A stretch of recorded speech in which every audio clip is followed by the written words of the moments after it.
swamping over here. Swamping. Call you the swamp thing. Nah, you would be the first. That's horrible. Emily, we have to talk about that. And we got the intro for this episode. All right. Oh, man.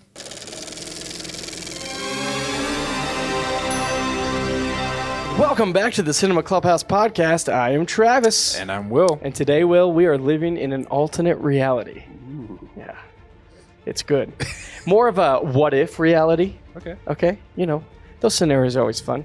In this reality, we're determining what if Point Break got the Fast and Furious franchise treatment of the 90s. So picture Point Break, but it's multiple sequels in the 90s, and it's an action, adrenaline thrill ride that I would love to be on. I love it. A little thought experiment. Yeah. Kind of a weird episode we're doing here. Kind but of. It's something I've always thought about, you know? Like, Yeah. The first Fast and Furious is such a beat for beat with the original Point Break. Right. Like, it's just Point Break. It's like with cars. what made Fast and Furious get blessed with the sequels, and why did they leave Point Break where they left it? Yeah. I mean, obviously, like, the sequel obsession wasn't the way it is No, now. it wasn't quite there. Yeah. But I mean, we had Swayze and Reeves Yeah. in a freaking bank heist FBI thriller. Like, Yeah. it has the formula for like, yeah, let's milk this as much as we can. We've seen the formula play out probably to excess. Probably. Definitely to excess. Yeah. But yeah, this is fun. I think, you know, maybe the subject matter of just street racing and cars and things like that is maybe a little more appealing to the public and Yeah. kind of a reason why. Well, I think it just came out at the right time to where it captured that audience and that, you know, world. And we were just like, yeah, let's be part of it. And then, you know, it just kept coming. But I've always wondered, what if we got what if Point Break was the franchise Right. of the 90s? Right. You know? Like, yeah, how would it have been different? Who would have plugged into these movies? You know, Um, there's a lot of actors at the peak of their, you know, careers in At the the beginning. 90s. Yeah. Yeah. And Point Break is a great movie. It's great. And I would love to go back to that. Yeah. I'd love some more Utah. I'd love some more Bodie. I agree. So let's imagine. Close your eyes with this and imagine for a little bit. We're actually going to fully act out these movies for you. So buckle up. And everyone changed. And we lost all our attention. Yeah. I don't think it's necessary to map out 10 sequels. We're not crazy here at the Cinema Clubhouse. Fast and Furious should have never had 10 sequels. We're not going to do 10 right now, but we are going to do 5. Yeah. I mean, 5's a good number. 5 was really the peak of the franchise for France. And Fast yeah, and where it Furious. could have ridden off in the sunset, like, man, that was a fun ride. They basically did. Yeah. And then But then they're like, Money I know the talks. conversation came up. Well, if we do 5, why not make it a freaking saga and let's do 6? yeah, And then they're like, well, we're speaks. close to 10. Like, Yeah. I get it, but we're not going to do that. We're going to go not beat for beat, No. Fast 1 through 5, but They have some influence. it's some influence kind of to see like where the story can go and, you know, how do we get to the next part, but using Point Break as the starting point. So if you haven't seen the original Point Break, First stop of all, watching now, why? go watch it, and then come back. Go watch it, Um, because we're going to spoil some things. but I mean, if you've seen the original Fast and Furious, then by proxy, you've seen the original Point Break. Just plug in Patrick Swayze and Keanu Reeves and Paul Walker and Vin Diesel spots, and you got it. Exactly. So, And change racing to surfing, yeah. you got it. But the original Point Break stars Keanu Reeves as Johnny Utah, undercover FBI agent who infiltrates the gang of surfers led by the spiritual and magnetic Bodie, played by Patrick Swayze. Oh, he is magnetic. He is Let me tell you. magnetic.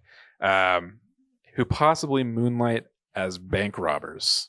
You know, if I moonlighted as anything, bank robbers would probably be the first choice. Sure. Yeah. Pays the best. Great in the moonlight. It's great.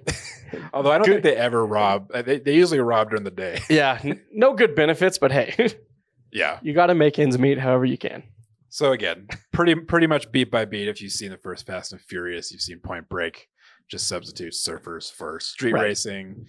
Keanu Reeves is an undercover FBI agent trying to infiltrate this group of surfers who are suspected as these bank robbers. Yeah. Posing as dead presidents, they were a mass of former presidents. Yeah, which is a cool concept. It's a cool concept. It's a cool when movies like sprinkle in something like that. That's like their thing. Like, I really enjoyed that because one, it was just like, oh, that's a clever idea. I like it. Yeah, it was simple. This was also early 90s, like 91. 91. Very early. My existence. So. Oh, wow. Sorry, Will. I know you were thriving. I wasn't too far ahead of you. So obviously we're going to be talking openly like you've seen the first Point Break, talking a little bit of spoilers here. So going to kind of walk through how we think 4 sequels would play out up into the 5th one. Again, kind of influenced by the way the Fast and Furious franchise played out, but taking an alternate route. I'm trying to think off the top of my head. Was there any action movies that really got sequels in the 90s? Like, I mean, actual sequels that came to theater. And I mean, there were sort of carryovers, like obviously Die Hard. Yeah. The Lethal Weapon movies kind of played out. It was a rarity. It's not as common as today. It wasn't like every successful action movie. Oh yeah, like today, if any movie is successful, they're like sequel already. Even if it's like, dude, this is clearly one off. We're planning a trilogy. Yeah. So this is made in the 90s. Yeah. So we're not making it today. This is like in 91, they're like, all right, we're going to make the second one, and that's going to come out about 2 years from now. And then they just kept that going because it was also as successful as the first one. So we're not making this today, recasting. We're just adding characters in the 90s. So Patrick Swayze is still in these movies. Yeah. So if you've seen the first Point Break, or if you haven't, I'm sorry. Basically, the way we leave off, Johnny Utah, Keanu's character, gets wrapped up in Bodhi's gang. Again, very enigmatic, almost cult leader like. Mm-hmm. He's magnetic. He's very magnetic. Has kind of this philosophy, just squeezing every drop out of life. Likes to live in the extremes, just to. He thrives off adrenaline. Yeah. Yeah. So, movie winds up ending with Bodhi catching essentially the wave of the century. Yeah. Down in Australia. Johnny Utah follows him down there and is going to arrest him, but Bodhi convinces him to let full him. Intention to arrest him. Yeah. But I think he understands that he needs to do this, and this is probably his send-off. So it's an equal trade to him. And pretty much guaranteed death sentence this wave. Like, no one's surfing. One's actually surfing it. No, it's an unrealistic, crazy wave. So the movie ends, we see Bodhi paddling out there to the wave. Johnny Utah walking down the rainy beach, throws his badge away because he knows Bodhi's not coming back. It's such a good movie. Or is he? Is he coming back? Well, he didn't. But in our alternate reality. In our reality where they, started making sequels. Yeah. Yes. We can't just leave Bodhi like that. But so we're going to kind of follow some of the template of the Fast movies to influence how we do it. So moving into the second Fast and Furious, Too Fast, Too Furious. Right. If you didn't know, it's the second movie. It's the second one. There's lots of twos and there's lots of fast. And they are furious. They're fast, they're furious twice over. They're just two. So basically that movie, the kind of the main elements, Brian is not really part of the force anymore. Right. He's in a different location in Miami, kind of part of the street racing scene. Yeah, he's kind of left what he had because the effect Dom had on him to where he's like, I'm just going to do this now. Yeah. Plus, he also let Dom get away, so it's not true. really... Doesn't look good. Doesn't look good for him. But right. So similar to that, we need a different locale. I think keeping Keanu in Australia...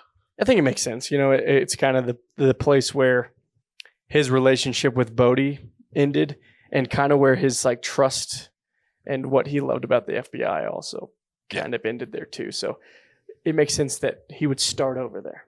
Right. So who knows what he's doing?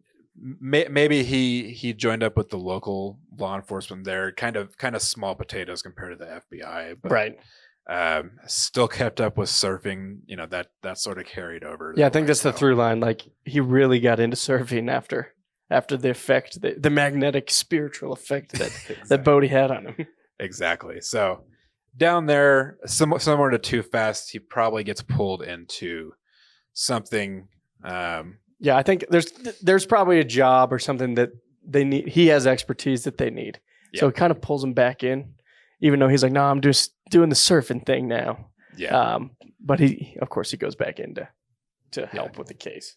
Exactly. So probably something like that. You know, we'll see extreme set pieces take place in this one.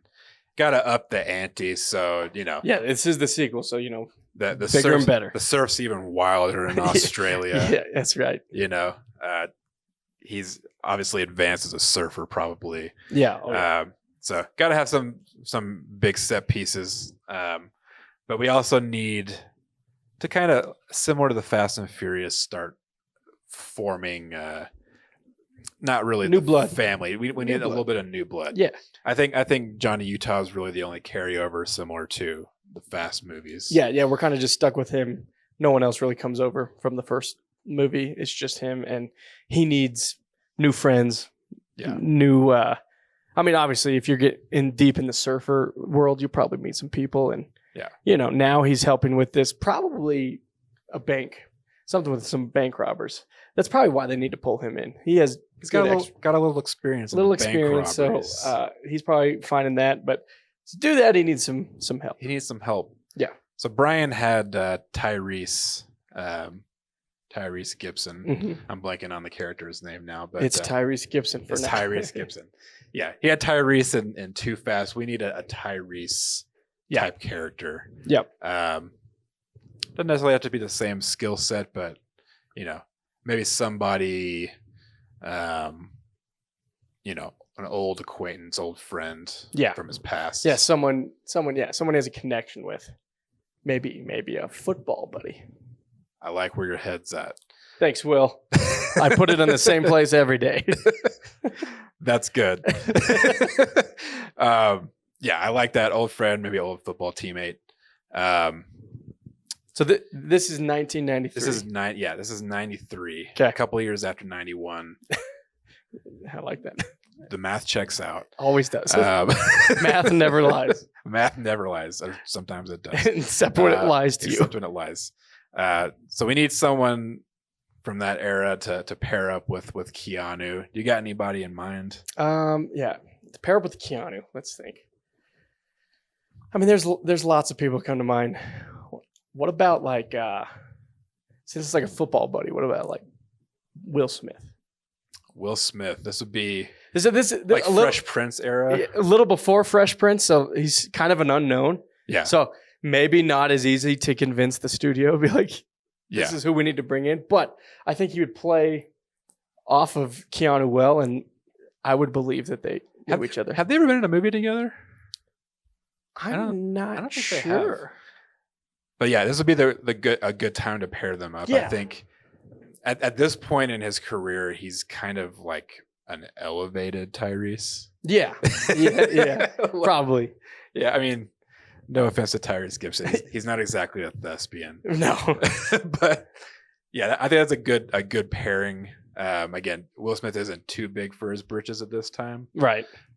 Still very popular. I forget when Fresh Prince even started, but I think it started in 95. So this was before that. It was before that. So like I said, that's why he'd be an unknown. Coming up. He's coming up. Yeah. Someone saw him like, this guy, he's got it.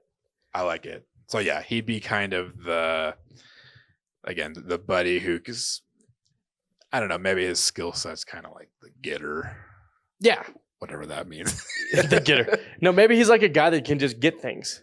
Yeah. You know, you always need a guy that can get things. Like Red from Shawshank.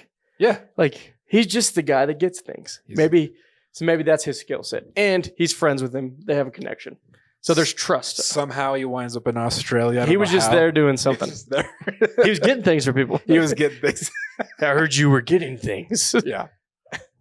And then I think the other main sort of parallel character we need is someone who can match Ludacris. Like, yeah. Obviously, I don't think anyone ever imagined Ludacris's character would become a series regular, yeah. Yeah. But like the part of the team that he's become, like, right? Yeah, like he was obviously a very savvy guy, but he was just kind of managing the street racing scene there in Miami. right.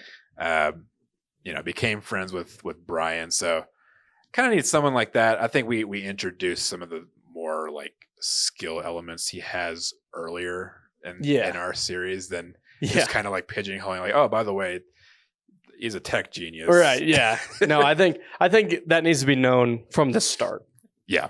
And I don't think he knows of him. Yeah. I think he's trying to get help with this case and is looking for someone. Yeah. So they are in Australia. They're in Australia. Need a local. A local, early 90s. Yeah. Someone who won't break the bank, but will bring a punch. Yes.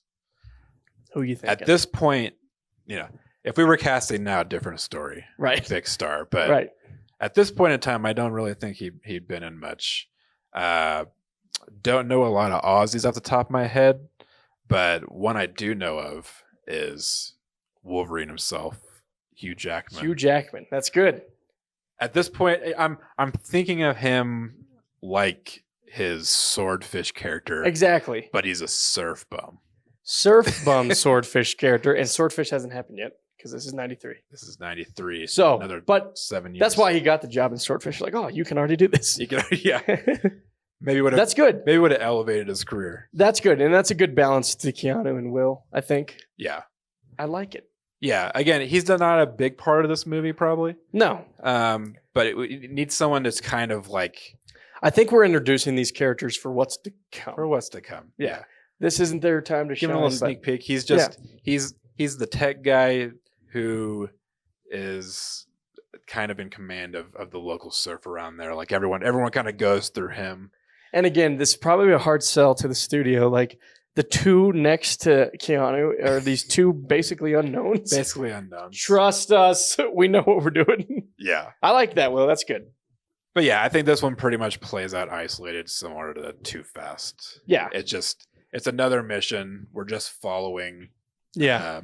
And I think, him getting pulled back in to help with this makes him realize he does miss this kind of structure. Yeah. And helping solve these cases. Yeah. So I think he gets fully back in the loop by the end of this movie. Some big things go down. Some big things with maybe international relevance. Yeah. Where he kind of gets the attention of some kind of international law enforcement. Yeah. Like Interpol or something. Yeah, I like that. And I like the idea that, the big like final of this movie is like him stopping this heist and like, oh, I still got it. And then like recaptures that love and then gets rewarded for it. Yeah. And like he's moved on. He from the Bodhi era. He's he let go, he moved on, and now he's kind of back to where he was, but needed to go through life a little bit to get there. Needed to change the scenery. Yeah. But ultimately can't really change his core. That's true. So that's the second movie. Yeah. What's the title of that movie? The Fast and Furious series isn't exactly... Point Break 2? Is it 2 on the nose? 2. But it's TOO as in also. Oh, it's also... Also what? Yeah, I think, the Fast and the Furious series isn't exactly the most creative with its titles. They're not what I use as a pinnacle example of titling movies. Yeah. They're so bad with their creative titles, but I think we kind of need to roll with the break of it all. Okay. But also sort of the surf theme. So came up with one, Point Break Deep Current.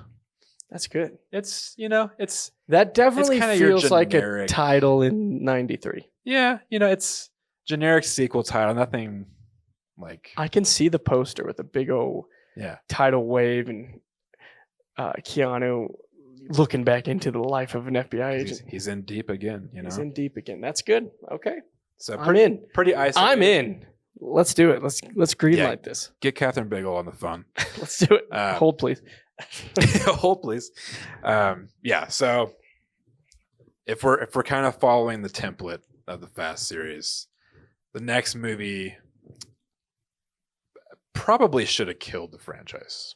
Probably, yeah. I don't personally think it's a bad movie. It's whatever. Yeah, it's fine.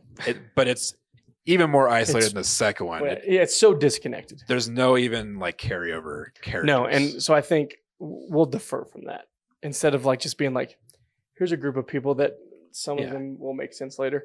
We're gonna jump off that. In our alternate reality, Point Break was a smash hit. Yeah, and Deep Current just people want them. People want Point Break. They need Point Break in their life. So of course the third one got greenlit. Yeah, and the only way to recapture what Point Break did was bringing Bodhi back. I think that's what we got to do. He never died, Travis. He never died. Utah thought he died. He didn't die. That wave did not take him out. Utah didn't watch that wave. He's fully. too magnetic. He's too magnetic. He's like, I can't watch this end. And he let him get away twice. No, Johnny Utah is off on his own. Yeah, I think this one. So the second one we follow Johnny, his life, his next step. I think this one we follow Bodhi in his next step. People need them some more Patrick Swayze. They do, and he's just magnetic. He's just magnetic and spiritual. So we need to go somewhere else. He can't be in the same continent as Johnny Utah right now. No, he needs to go through his own. Well, and let's think like that wave probably did almost kill him. Oh sure. Like I don't think he just walked off the beach and then sneak off. I think he was probably out at sea when he was found. It carries him out somewhere. Yeah, so probably like a fishing vessel, fishing boat, yeah, something like that. It's kind of like Born Identity. He's basically Born, So the assassin. Almost. I get Patrick Swayze and Matt Damon confused all the time. All the time. They're the same person. Yeah. How about them apples, Patrick? So yeah, I think kind of like the Born Identity. He's found at sea by people that aren't speaking his language. They don't know, is this guy dead? What's going on? I think he comes to on the boat. Yeah. And then now he's just a victim of wherever this boat's going is where I'm going. Yeah, no memory loss. No. Like Born.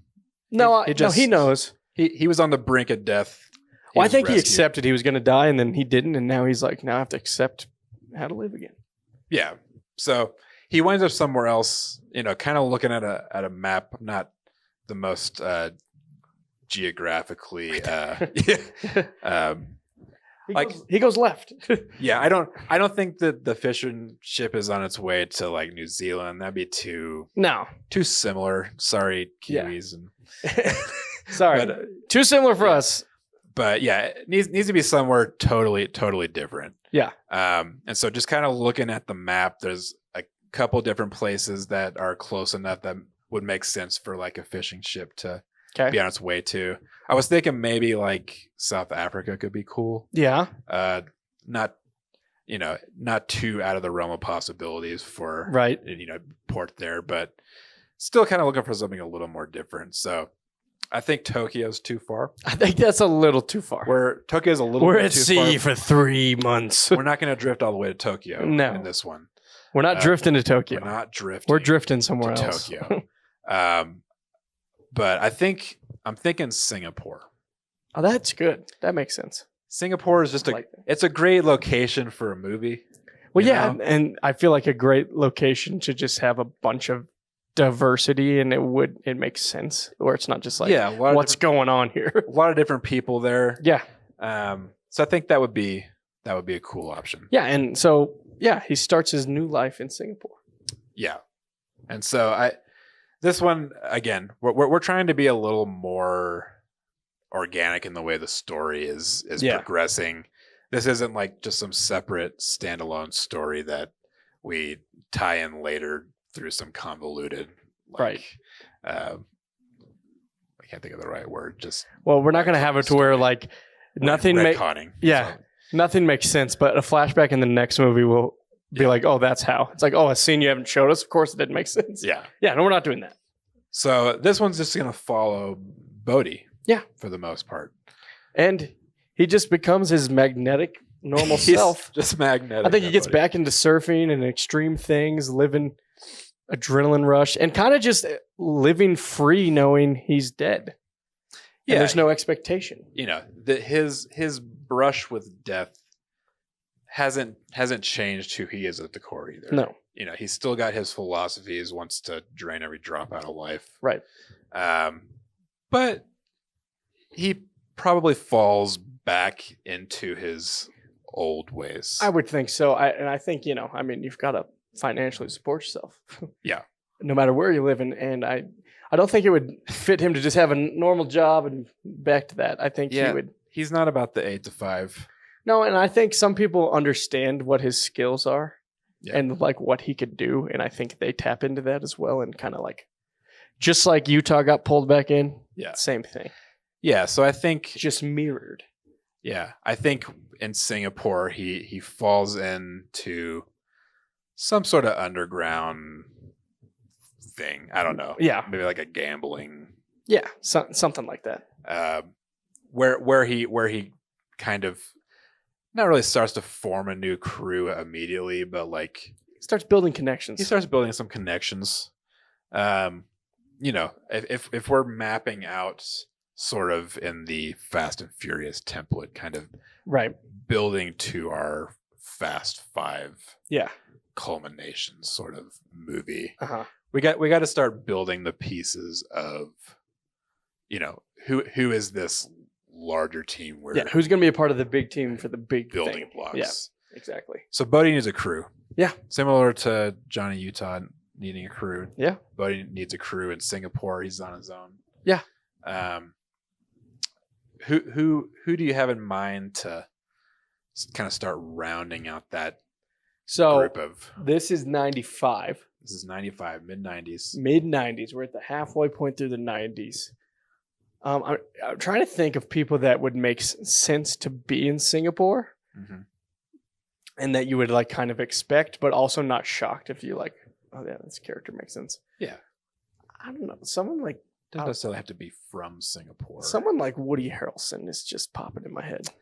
Woody Harrelson, yeah. Just coming off of White Man Can't Jump. Yeah, I feel like he'd be an interesting balance to Swayze. He kind of fits the mold of some of the people that were in Bodhi's crew back in California. Like, yeah, so he probably gravitated toward him as a form of familiarity. So, yeah, I could see it. I could see. Yeah, I like it. Like maybe I don't know.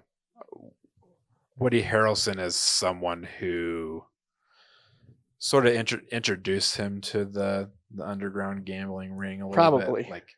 That just seems like Woody. And maybe Swayze was out drinking or out surfing, and then this guy was just drunk on the beach, and they started talking too much, and then they hit it off, and then now we're here.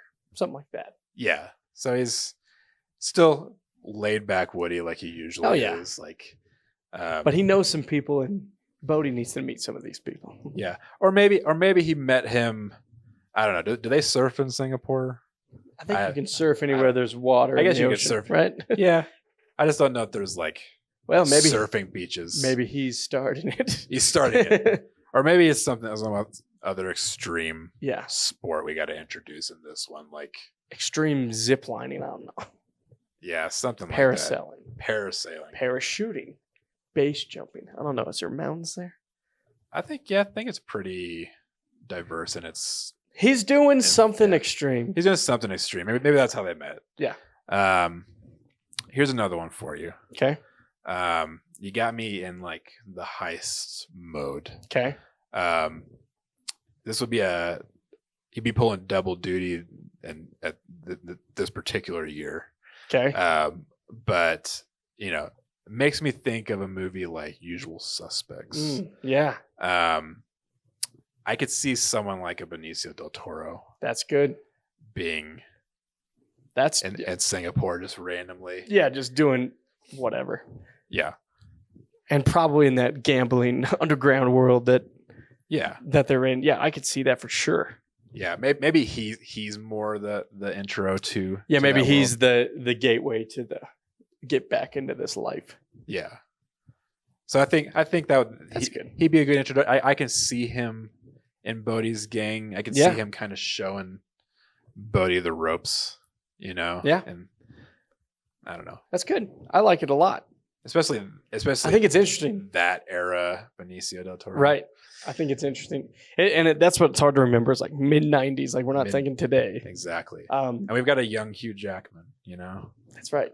Running around with Keanu. These are fun. These are fun movies. All right. So he gets pulled back into this life, right? Obviously there's going to be some kind of job that's coming up. Yeah. And they need his expertise. They need this team. And what are they doing? What are they stealing? Yeah. I mean, I feel like some kind of drug lord or something is kind of has his hand in a lot of different things going on. Oh, probably this gambling ring. Probably.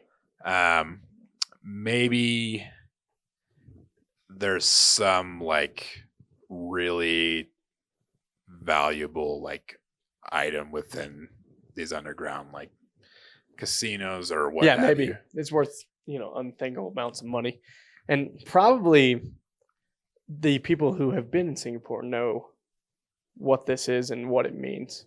Yeah. Maybe Bodhi's not so familiar with that. Yeah, he's just familiar with the rush of a job. Yeah, and that's what's attractive to him. Yeah, but like you said, it's probably some like drug lord or some guy who's running everything in the whole place. Some like diamond or something is something like that. The target, like like we'll make it like something cinematic, something like the third installment's like a really good heist movie. Yeah, but from the perspective of not like the FBI side, the law side, more of like we're stealing from more criminals, so it's lawless. Yeah, bad guys versus worse guys. Right. Yeah. So it can be mayhem. Yeah, I think that's good. And then like. Basically sort of through conversation and just like talking with these other guys in his crew, like, he's kind of like, well, like I kind of orchestrated all these bank heists. I'm something of a bank robber myself. I'm something of a big deal. Yeah. Kind of a big deal. Kind of a big deal. So, Bodhi's like, hey, probably kind of struggling to just stay afloat, Yeah, and probably itching to get back into something that. Yeah. A rush like this. Yeah, it's the rush. It's not the money. It's the rush. It's the rush, and I think. Yeah. And this is a big score. Exactly. It's not the kind of small potatoes that they were doing at the banks. This is something kind of big. Yeah, and I think the part is I don't think he understands what door he's walking through. Right. So I think that's where the problems for him stealing from a bunch of common criminals. Right, because when you're just robbing banks, it's just like I got to worry about the law. Yeah. But when you're stealing from a crime lord, much different. And so I think he underestimates that. Yeah. And I think this leads to trouble for him. Yeah. So I think that's kind of the central conflict of this one. Yeah. The heist. The crew is feeling a little light for my liking. Okay. Well, I've got a crazy suggestion. I'm ready. We need one more guy in the crew, I think. Okay. Make it even 4 the way they had the last one. Okay. Because that's the way Buddy orchestrated those heists before. That's right. It's all a numbers game. So I think we need one more. Okay. Someone who might be able to pass for a local. Okay. Not exactly sure where he meets this person, but I mean, when you're filling the team, there's always somebody that knows somebody that's like, this guy was probably good for this. I know a wild card. I'm a big fan of the movie Hook. Me too. Are you, Travis? Oh, very much so. I've talked about it on this podcast. You know who I haven't seen him in anything else but Hook, but I would have loved to have seen his career trajectory continue to go. Why not join one of the biggest franchises going at this point, the Point Break franchise? That's right. What about we bring the dude that played Rufio? Rufio! Rufio! Oh, heck yes. Rufio is so good. Dante Bosco. Dante Bosco. Yeah. Yeah. Oh, yeah. That's good, Will. Never became a household name because he never joined the Point Break franchise. That's right. And this would be a perfect, the timing, everything's perfect. This is great. He just feels like a fun pick. He'd be a fun person on the heist team. Yeah. I don't know what he would do exactly, but whatever's needed, he rounds it out. That's good. Maybe he's a getaway driver. I don't know. Whatever. He knows the streets. He knows the streets of Singapore. Yeah. I love that pick. That's great. So we kind of got the plot of this one. It's following Bodhi. Yep. Kind of coming to terms with his brush with death, but not ready to abandon his life philosophies. Correct. Kind of exploring Singapore, gets in with a new crew. Yeah. Finds the perfect opportunity to heist this probably a blood diamond if we're being honest. Yeah, probably. I think this is good. We're leaving one thing out here. What's that? Who is he robbing from? Oh gosh. Who's this crime lord? A crime lord of Singapore.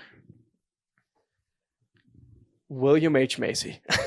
Love it. Paul Giamatti. Oh God. Oh man. Oh gosh. You know who would be another actor who I apologize, I don't know his name, but I believe same year 95 he played another villain. Okay. Another memorable villain. He played Shang Tsung in the Mortal Kombat movie. Oh, that's good. I mean, he could pass for a crime lord in Singapore. That's good, and the timing's good. He's coming off of Mortal Kombat. I picture this Point Break movie coming out kind of in the prestige fall. Yeah. This is your prestige action franchise. Yeah, a fall. You're getting into fall. Yeah. You need a nice action movie to settle into the fall season. So whoever played Shang Tsung. Yeah, that's great. We'll insert name right there. No, that's really good. Man, the cast of this one is great. Shaping up. It's good. And it's kind of your different we're not following, good guy cop. Right. It's a change of pace. It's a change of pace. But it's still capturing what the first one had. And I think obviously since Bodhi's kind of leading the crew, again, he'll have some tendencies to do things similar. Yeah. And kind of leave his mark. Yeah. On the job. Obviously, he's not going to change how he did stuff. He knows how to do it. So right. That's how he's going to do it. This time, I just think he underestimates who he's stealing from. Right. And that's the weakness. Yeah. I think that's a good one. Again, it's good. Put in whatever. Well, okay, but how do we need to tie this kind of? It is the third one. It kind of need to tie it in a little bit. Yeah. So again, to the other ones. So if we're looking at Tokyo Drift, right? Right. The main tag of that movie that shows you it's connected to the Fast and Furious world we've watched up to this point. Was it the Hulk car little Bow Wow had? Exactly. It's part of the Marvel Cinematic Universe. No, the movie ends with another street race. Yeah. And a mysterious car comes into frame, and who's in it? That's right. Dom Toretto. That's right.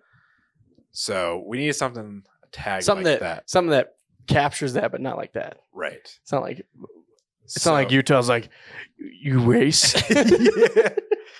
I hear you're looking for another member of your crew. Why does Keanu sound like Vin Diesel? He's evolving as the movies go on. He's becoming Vin Diesel. He's forgetting what the character was when he first started. Right. So we kind of talked about in the second one, the big case that happened in that one kind of drew the attention of international authorities, and we're assuming Johnny Utah falls back into law enforcement. Yeah. And thinking like Interpol or something like that. Yeah. So let's say Interpol. I mean, that would obviously make some big headlines, right? Yeah. Drug lord gets robbed. Yeah, it's a big thing. Yeah, it's a huge deal. Again, I don't think Bodhi quite realized who he was robbing from. But, no. But that means like potentially we could have the this knowledge of this, this another robbery come to Utah. Yeah. Like come to his desk, right? Yeah. So maybe the That'd be good. end tag, Johnny Utah's at his desk somewhere at Interpol agency. Mm-hmm. And, one of his coworkers, whoever that may be, we just see him walk into the desk, drops a folder on a desk. We see it's Johnny. Yeah. It's like big happenings going on in Singapore. This, crime lord got robbed. And, Johnny kind of takes a look at some of the elements of it. Yeah. Yeah, some of the elements, but maybe like the not footage, but like there's obviously camera. Yeah. Security camera photos and stuff like Enhance that. Yeah. Notices it's a little familiar. Yeah. And that's kind of where we leave it. Yeah, I think it ends there. I don't think he thinks Bodhi's still alive. I think it just like sparks something in him that reminds him of the first case. A flashback kind of. That's good. Ties them together. Yeah. All right. Now we're leading towards something. Well, first of all, what is Point Break 3 called? Oh, yeah. So, I mean, similar in the vein, Tokyo Drift, like it's very location specific title. Like Tokyo Drift, Singapore Slide. Singapore Slide. I definitely think Singapore is in the title. Okay, yeah. Since this movie is about a heist, I realize we kind of made 3 almost have elements of 5 in it. Yeah. Fast 5. But since it's got a heist, I need a little bit of alliteration going on. Thinking like Singapore Sting. That's good. I like it.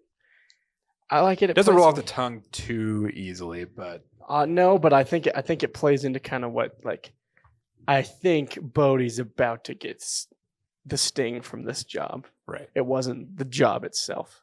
Yeah. But I think it's what's coming. So it's like it's a double predictor. entendre. Yeah. Come on. Yeah. That's what we do here. It's good. All right. So moving into the next one. Point Break 4. 1997. 97. So now I think Utah is back in the picture. Yeah, I think that carries on straight from where 3 left off. Yeah. Investigating this kind of big thing that happened. Yeah. Maybe the movie starts off with I don't know, like the crime lord. Obviously he's been heisted from. So he's hunting them down. So it's revenge time. Yeah. He's coming for all of them. What if he just like the start of the movie is him like catching them. Ooh. Like he like catches them right away, but he's like I'm not going to do anything specifically to you. Yeah. But I'm going to do something to the people you love. And then he like knows who they all are. Yeah. Like even nobody like knew who Bodhi was. I'm assuming some guy that powerful. Yeah. Someone new is in the country doing anything. He probably knows. He knows this. And so maybe he throws a picture of like his sister. What's her name? Tyler? That wasn't his sister. I mean, not his sister. You're thinking of Fast and Furious. See, I got confused. Yeah, Tyler from the first one. No, that's what I mean. His probably is somewhat on again, off again. Yeah, his romantic partner. See, in my mind, he's Dom and then his sister. Right. But no, what if he's like knows who she is, and they let them all go, and he just like threatens these people that they care about, and now they're like, that's so much worse than just killing us. Because I don't think Bodhi had any intention on like saying I'm alive. Like he was kind of just like, I'm free and I'm done. But now someone he cares about is being threatened. Right. So I think this would bring them back to LA. Yeah, maybe. Yeah, so something like that.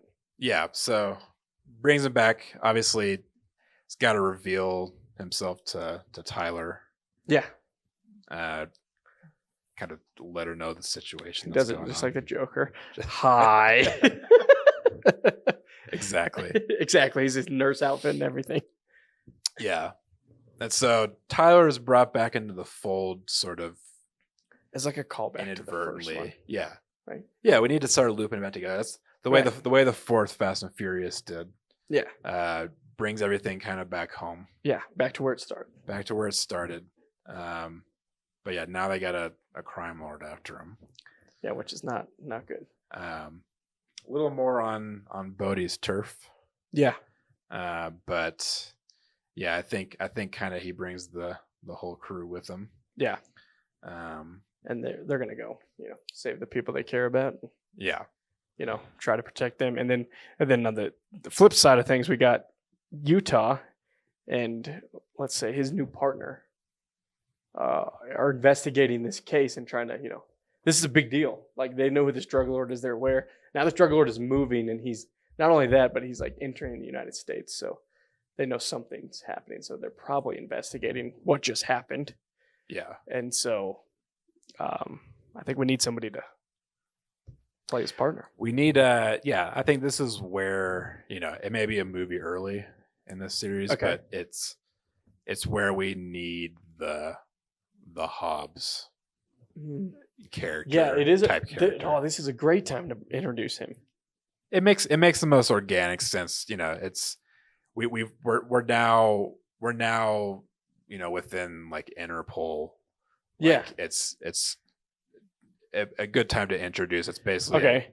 Well, if we're introducing Hobbs, and this is Hobbs character, yeah, 97, Arnold. It's Arnold, right? I mean, if we're gonna mimic the physical threat that this guy is, there aren't a lot of people with the physique The Rock has. No, I think it's Arnold. And this is like peak. This is like middle of his run. peak. I think it's good. Yeah, and a good to bring someone like that to this franchise. I think. And I wouldn't mind seeing Arnold and Keanu kind of have It'd be fun. Back and forth. It'd be fun. They're partners. This is great. All right, we've got Arnold in the fold. Okay, I love it. I don't think Utah is not aware of Bodhi yet. No. So he's just like investigating this thing, and it's like bringing flashbacks and callbacks to him. That it's like, man, this is similar, but in his mind, he's completely dead. Yeah. So like, I don't even think there's a thought like, could he have survived that? Like, right. I think he's like, no, he's dead. Right. Yeah. Yeah, it'd be interesting. I'm trying to play out of my head what makes their paths converge, but somehow they kind of track the movement of Bodhi's crew. Yeah. I mean, we could use Tyler as like there's similarities to the job. Maybe it's somebody. Utah's probably keeping tabs on Tyler. Probably.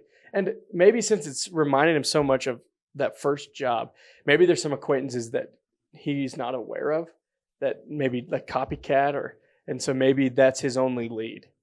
Yeah. And then maybe that's how they, I think he needs to know early on in the movie that he's alive.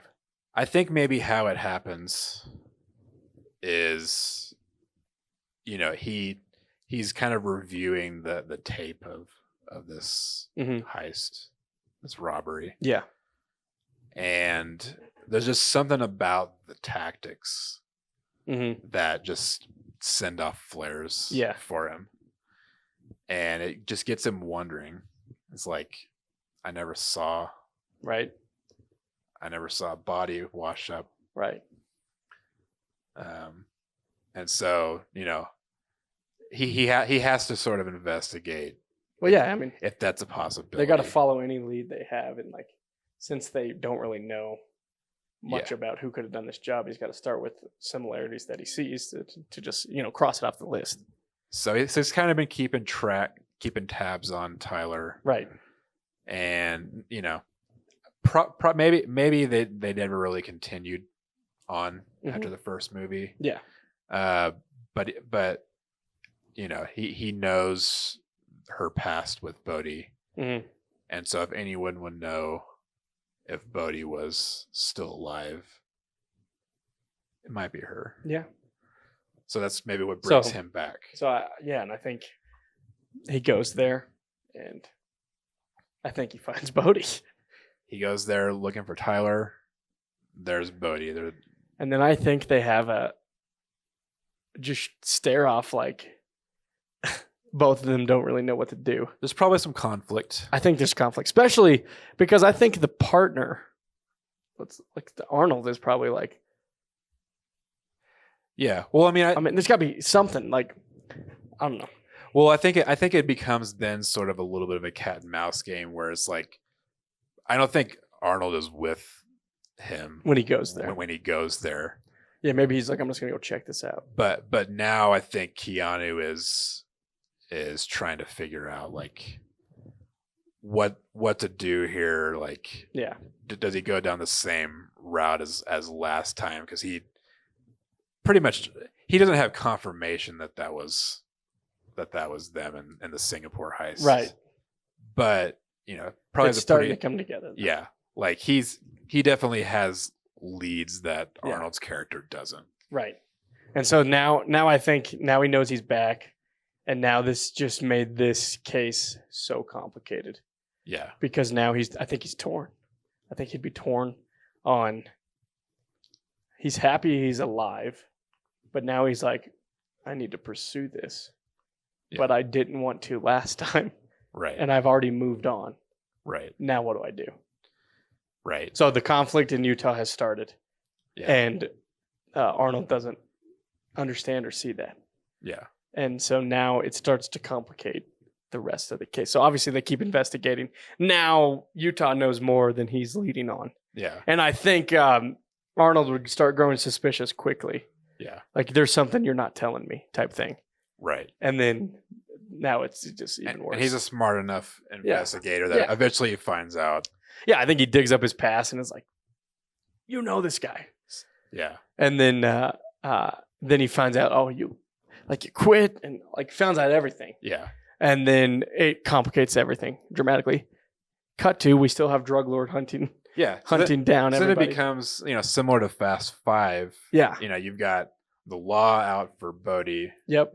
And his crew, but also the crime lord. Right. So it's trying to evade both.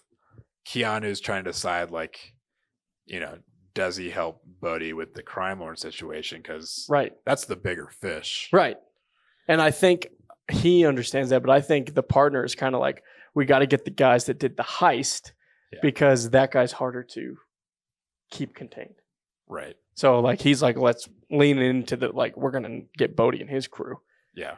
And this is good. I want to see this movie. It's so good. I think there's some kind of conflict. I mean, not conflict. There's some kind of, it builds to a point. Obviously, that there's the cat and mouse chase element of it. We introduce a bunch of action set pieces like they did in Rio. Yep. But I think ultimately, the two, everything comes to a head. Yeah. The crime lord becomes the bigger issue. Well, yeah. I think he is, but I think they leave. I don't think they stay in LA. I think they get Tyler and they leave. Yeah. Because they're like, we can't obviously stay here. And so I think they probably go, I don't know, Mexico. Mexico. Makes sense. And then so that's where the big set piece takes place in the end. And I think Arnold knows Keanu is kind of sabotaging things and seems to be helping. Yeah. And that he's upset about that. Keanu doesn't know what to do. He wants to help, but he knows he has a responsibility. Yeah. Drug lord's like, I'm killing everybody I see. Yeah. Type of thing. And so it's like there's just all these conflicts coming in one spot. And I think I imagine the drug lord just goes on a killing spree through the city, just trying to get them. Yeah. And so he's doing whatever he wants. His, henchmen. Oh yeah. Crew. And then so I think, I don't know, all that happens, and then we probably get to the point where Bodhi has an opportunity to get away. If he gets away, Utah dies. Mm-hmm. He has an opportunity to get away or save Utah. I think he saves Utah. And I would think, he probably takes out the drug lord to do that. Yeah. Saves his life. Arnold comes up and all he sees is Bodhi with everybody dead holding the gun. And I mean, it's not just everybody the dead. Mexican authorities. Well, yeah, and they rush in and they see this, and then Utah knows what happened. Partner knows he's probably covering for Utah or for Bodie, and he gets arrested. Yeah. So instead of choosing freedom, he chooses to save him. Yeah. And now he's arrested. And now Bodie's in a Mexican prison. Yeah, and I'm assuming they're just pinning everything, like the killing everybody. They're just pinning it all on him because they're like, you brought him here. This is the one left standing. He's gonna take the hit.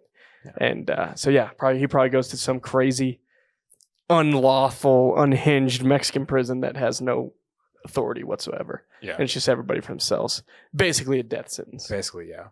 So I think that's where that one basically leaves. I think Utah's probably under investigation for sabotaging the case. Yeah. And now Bodie's in prison. So we basically took the events of Fast 5 with the ending of Fast 4. Yeah. Hey, we're navigating the best we can. And yeah. This seems the best to tell the story. I like that. That's good. So now, title for that one. We need a title for that one. Point Break here. Point Break here. With question mark. Point Breaker. Yeah. I don't know. Break Force. I mean, that's good. It's just as generic as the fourth Fast movie. So. Yeah, why not? Break Force. Point Break. Break Force. Utah breaks. Force. Break Force. You heard it here first. He breaks from the force. Yeah. They break the force of nature. Yeah. Coming down. That's good. This is good.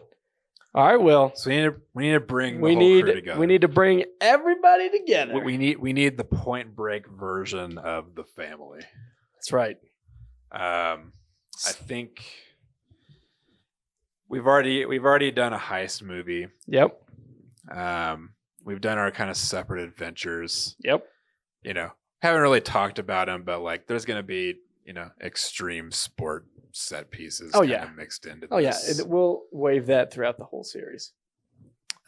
To me, there's one logical final thing for the series. And it picks up organically where we left things. In prison. Got to get Bodie out of prison. That's right. It's a prison break movie. That's good. I mean... A heist for a person. A heist for a person. That's good. Prison break. Yeah. So I think that's where... That's really good. Yeah, and obviously I think, maybe there's Utah knows he's going to die in prison, and he doesn't deserve to be in prison. Yeah. Most of the crimes he's gotten in trouble for, that crime lord did. Yeah. But since he was the only one left to blame, it all fell on him. And he's just taking it. He's accepting his fate. Yeah. And Utah's like, what are you doing? We could get out of here. And then, so he's got to break him out. And the only way to do that, assemble a team of people. Yeah. He knows they can help with something like this. I think Johnny Utah's time with Interpol is numbered. It's might be done. I think he's made a choice to stay and let him die, or leave and get him out. Yeah. Something like that. That's good. So reassembles the team. Call back from 2, 3, bringing everybody back. Everyone's skills. We need our tech guy. Yep. Hugh Jackman. Hugh Jackman's coming back. We need our getter. Our getter. Will Smith. Mr. Smith coming back. At this point, 99 Will Smith. Does that mean did he still follow the same career trajectory? I think so. Was in Point Break. So I think so. Coming off of Independence Day and Bad Boys. That's good. Man, talk about a finale movie with a star-studded cast. Heavy hitters. We're bringing Benicio del Toro. Yeah. Back in the mix. Woody Harrelson's coming back. Harrelson. Rufio coming back. Obviously Tyler is involved in this. So I'm not sure exactly how all their skill sets play into this prison break. That's for the writers to figure out. That's for the writers. We're not just writers. pitching the movies. This is a pitch. Yeah. That's good. And then I think I think Arnold knows. I think he like has a moment of clarity, knowing he shouldn't be in that prison, but Mexico's not letting him go. I think that Arnold recognizes the death sentence that is where he is. Yeah.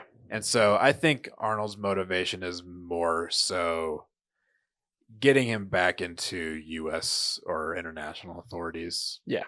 To be handled in a... He definitely thinks he committed crimes and needs to answer for those crimes. Yeah. But he doesn't deserve that. Yeah. And maybe in an inadvertent way, like he knows that his life was also saved by Bodhi. Right. With the situation. Well, and he does appreciate him taking out the drug lord. Yeah. You know, that was a No big harm, problem no for foul. them. Right. So he's like, oh, you pat my back, I pat yours. Yeah. But so they know, but he knows he kind of has to go against what he stands for to allow this. Yeah. But I think he's on board too. Yeah. I think you bring him on board so he can be part of the team and not like a antagonist. I think he had his antagonist moments with Utah and Bodhi in the last movie. So yeah. So we got a whole team of people, like 8 people. Yeah. Breaking out Bodhi. The heist is breaking him out. The heist. So we still treat it like a heist movie. Yeah. It's just the cargo is not money; it's Bodhi's life. So we've got the central plot of the film. Yes, It's a prison break. it's a prison break. A point breakout, Oh, if you will. too good. Hey, I think we're one up on these Fast and Furious titles. We're nailing it. They're so good. Yeah. So that's central conflict. You know, it'll be similar to Fast 5 in the sense that the team has kind of a bunch of side missions to get what they need for this prison break. Yeah. They need some sort of scouting going on, figure it out. Yeah. I mean, they got to figure out the layout of the prison and how to get in and how to do all that. Bodhi has to find allies in prison so he doesn't die before that happens. Yeah. Does Bodhi become aware that this breakout is in play? Yeah. I'm not sure how. Yeah. A dove, a raven, sends a letter, a scroll. I think the prison needs a main antagonist. We need someone as off the hinge as the prison would be. Yeah. And someone you can really hate, like the prison warden in Shawshank. Right. 99 is 99. I kind of just want to go big with this one. I mean, it's the only other really introductory character for this movie. Mm-hmm.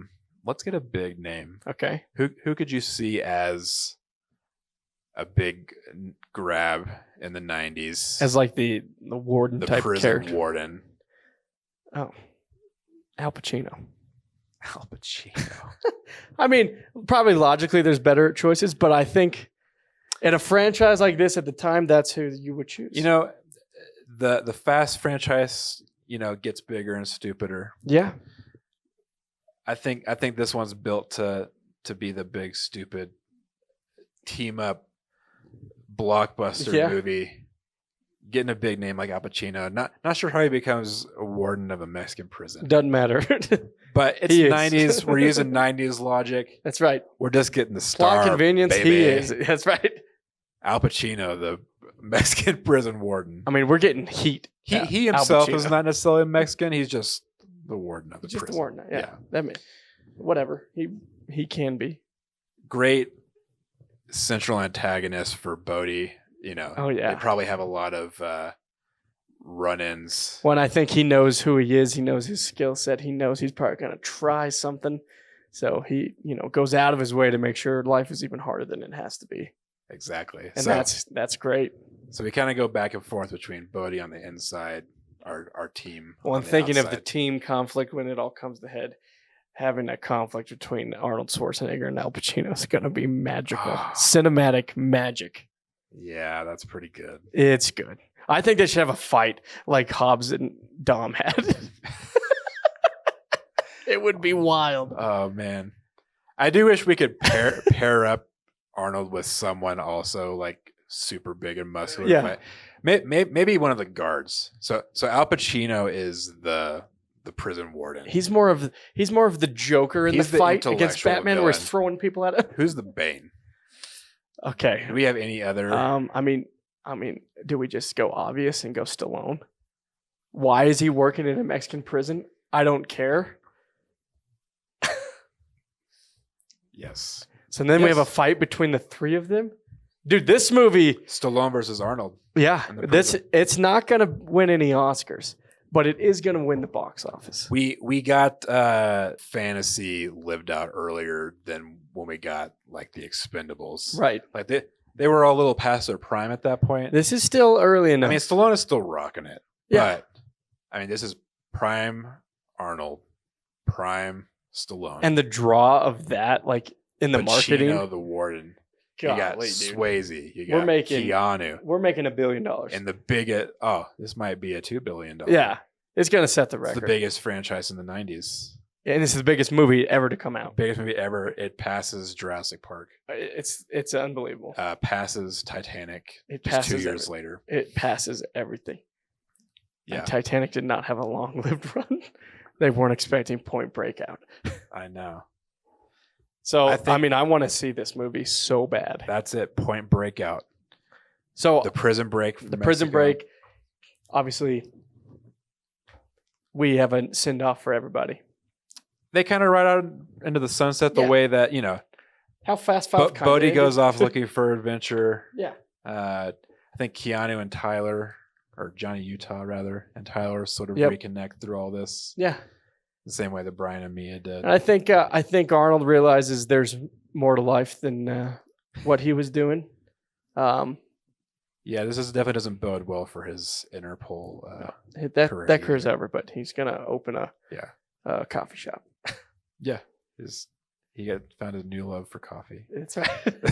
in Mexico. He's a barista. It's a barista. That's the next. That's the spinoff. Yeah, I mean, Fast and Furious got a spinoff with the same character. It works.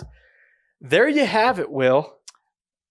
That is the Point Break. I think we've got something here. Franchise. I think need to get Catherine Bigelow on the line. She needs to at least hear it. Needs to hear that. Unfortunately, we can't make it as good as this because we've missed the time. Yeah. But thinking ahead, if they ever invent a time machine, we're there. We've got the biggest franchise of the 90s for you.